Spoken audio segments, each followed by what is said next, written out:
안녕하세요. 마이웨이입니다. 오늘은 알트장에 대해서 한번 저의 생각을 말씀드리려고 해요.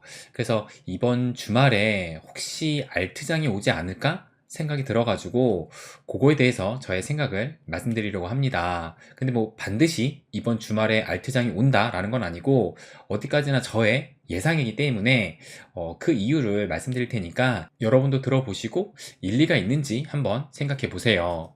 그런데 그거에 앞서 제가 오늘 아침에 있었던 일을 좀 말씀드리겠습니다.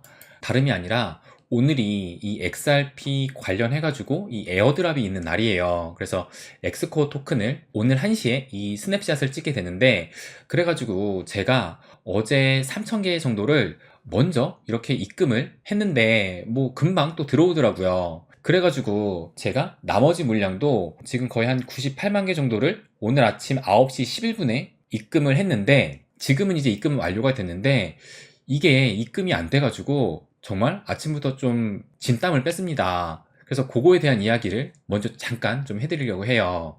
무슨 일이 있었냐면은, 일단 제가 이 에어드랍을 받기 위해서 해외 거래소에 있는 것을 업비트로 옮기려고 했는데, 일단 넥소에 있는 거는 지금 6개월짜리로 묶였기 때문에 그것은 옮기지 못하고 나머지 물량만 좀 옮겼어요. 그런데 이제 한 번에 이렇게 98만 개가 넘는 것을 입금을 하다 보니까 어제는 뭐 한 10분 만에 입금이 됐는데 입금이 안 되는 거예요. 그래가지고 이 고객센터에 문의를 하니까 자금 출처 소명을 하라고 메일을 보냈다라는 거예요. 그래서 그 양식을 보고 이 자금이 어디에서 나왔는지 그 출처를 쓰라 그러고, 또 이것을 입금 후에 어떻게 할 건지에 대한 그런 내용도 또 기술하라고 되어 있더라고요. 그래서 그냥 간단하게 메일을 보냈습니다.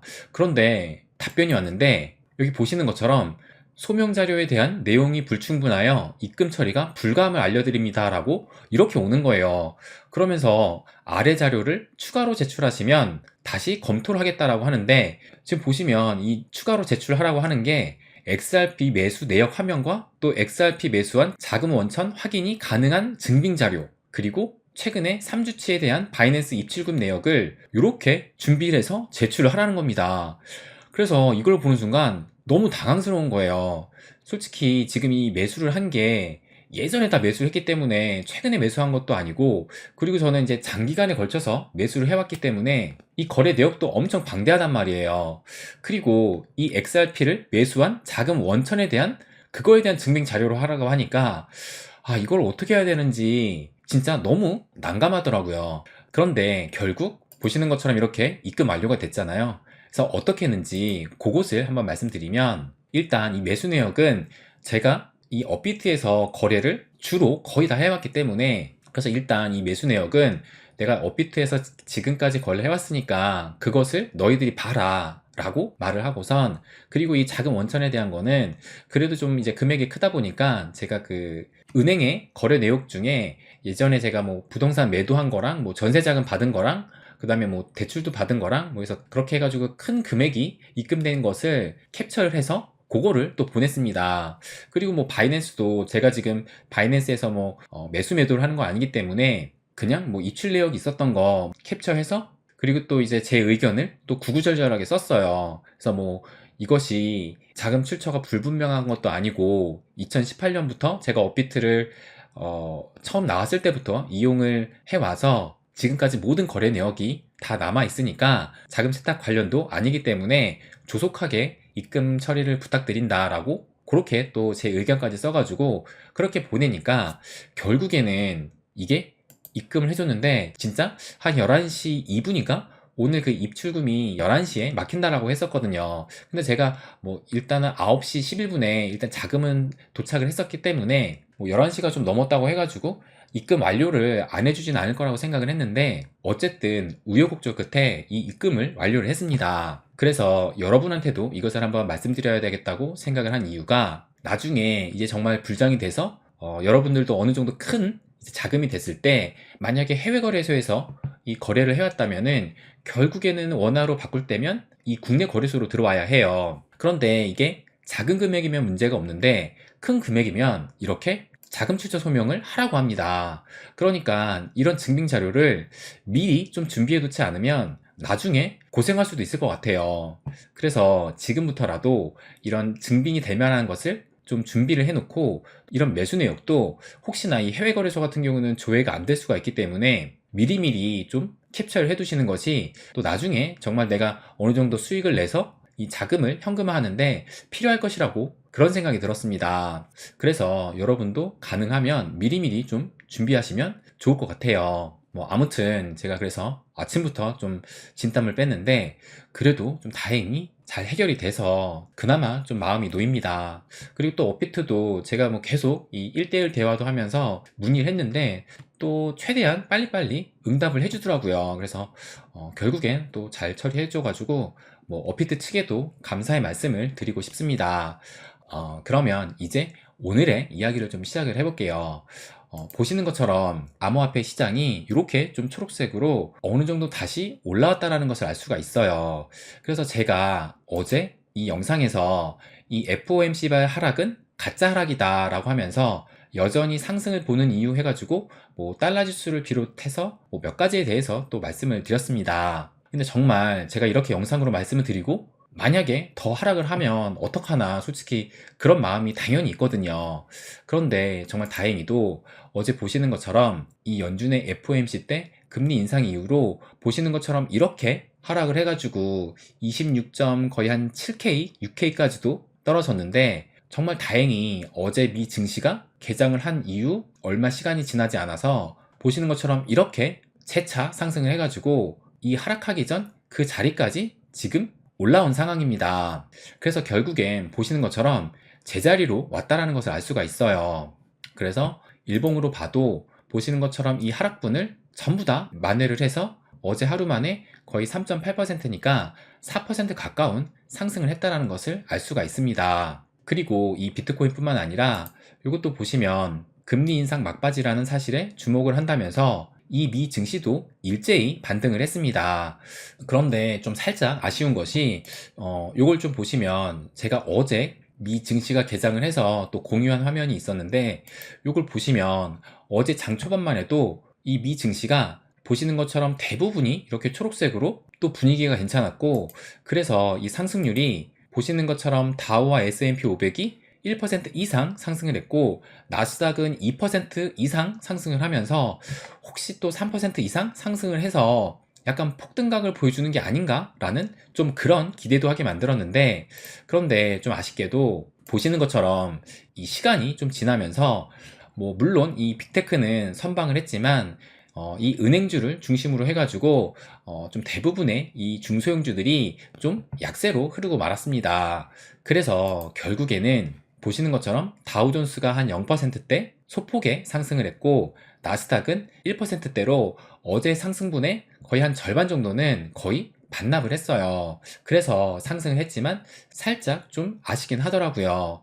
그래도 이 비트코인은 보시는 것처럼 이렇게 상승을 해가지고 거의 제자리로 왔는데, 그래서 이 비트코인이 다시 이 28K까지 올라섰지만 많은 분들이 이 비트코인이 올라도 그닥 기쁘지가 않을 거라고 또 생각이 듭니다.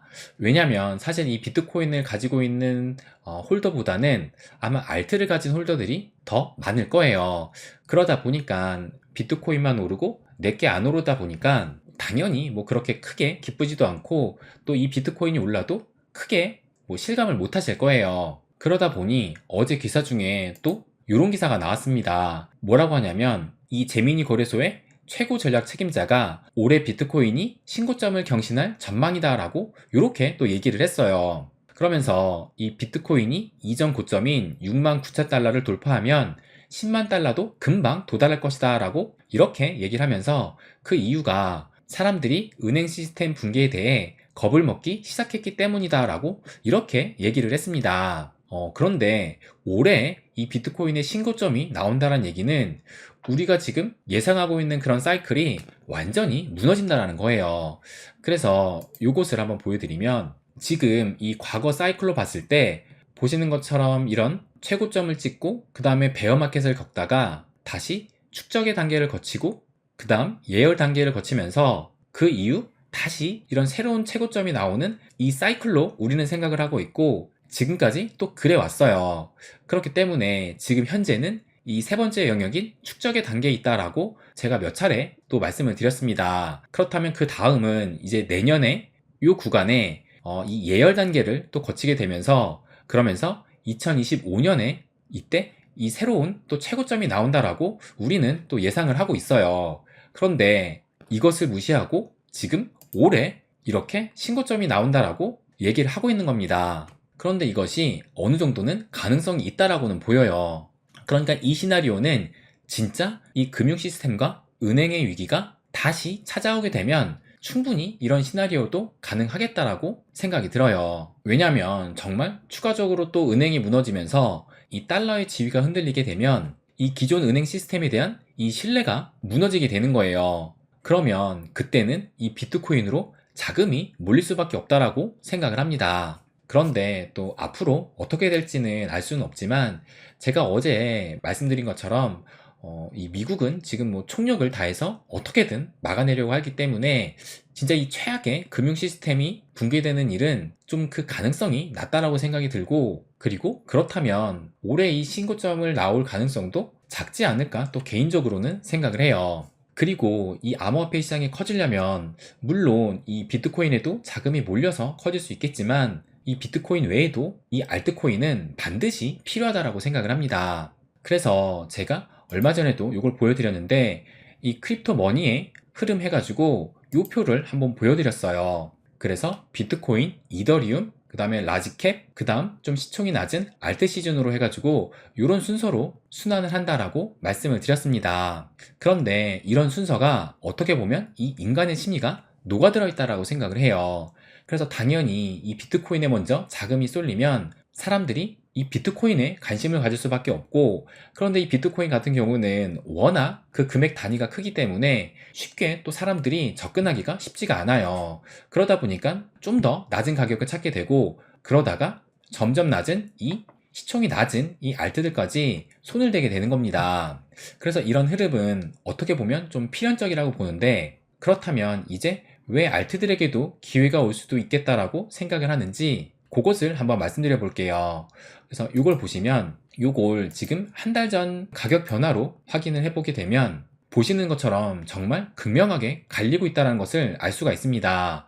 그래서 비트코인 같은 경우는 한 달 전 대비해서 무려 15% 이상 지금 상승을 했는데, 지금 알트들을 보시면 그래도 이더리움 같은 경우는 8%고 XRP가 최근에 상승을 해가지고 9.9%니까 10%가 상승을 한 거예요. 그리고 BNB가 3.7%고 그 밖에 그래도 좀 메이저라고 불리는 뭐 에이다라든지 뭐 도지는 마이너스 10%, 마이너스 7%니까 오히려 한 달 전과 비교해서 하락을 한 겁니다.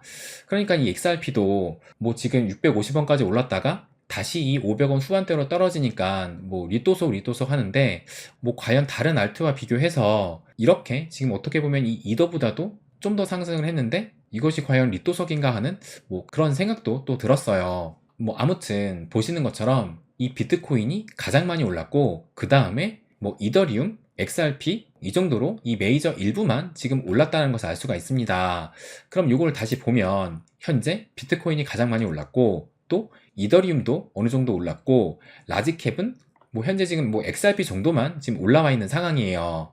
그렇다면 이제 이 다른 이 라지캡과 알트들에게 기회가 주어지지 않을까 생각을 합니다. 그리고 또 저뿐만 아니라 제가 최근에 뭐 자주 이렇게 언급드리면서 저 역시 신뢰를 하고 있는 이 대님도 오늘 새벽 12시 50분쯤에 이 알트 시즌에 대한 트윗을 하나 또 올려주셨어요. 그래서 뭐라고 말씀하셨냐면, 이 비트코인이 28,000달러 위로 더 상승하게 된다면 이번에는 이더리움을 포함한 알트코인들도 상승이 나올 가능성이 높아 보입니다 라고 하면서, 최근까지 이 가파른 상승을 하였더라도 세력이 원하는 지점까지 올릴 마음을 먹었다면 충분히 더 갈 수도 있는 상황이라고 생각을 합니다. 그래서 세력이 개입을 하고 있는 것 같으니 결과를 지켜보면 될 것 같습니다 라고 이렇게 또 말씀을 하셨어요. 그러면서 또 이 리스크에 대해서도 말씀을 하시는 것이, 물론 여기서 매수는 리스크가 큽니다 라고 하면서 아래에서 가지고 온 사람들만 홀딩 또는 분할 매도로 대응하는 것이 괜찮다라고 본다면서, 또 개인적으로는 매수 매도 없이 2020년부터 계속 하던 대로 큰 하락이 나올 때만 분할 매수로 접근을 할 생각이다 라고 이렇게 또 말씀을 하셨어요.